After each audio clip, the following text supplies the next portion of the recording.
This week's discussion talks about the sun. The sun is a very interesting star.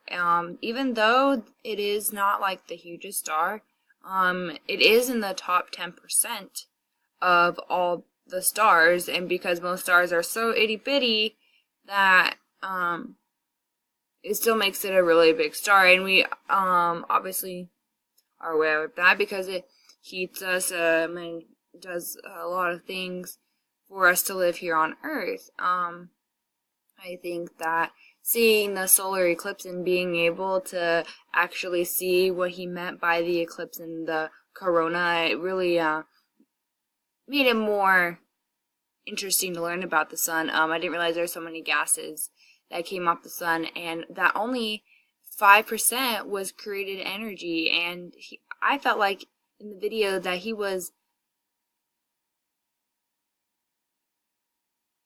like that was a lot to him. That 5% was a lot that the sun created, and to me, I thought it would be more than 5%. But no, it's just my opinion. To do all of the work that it does in the whole solar system, that only 5% gives off energy, and because it's such a crucial part to our life. Yeah. So thank you.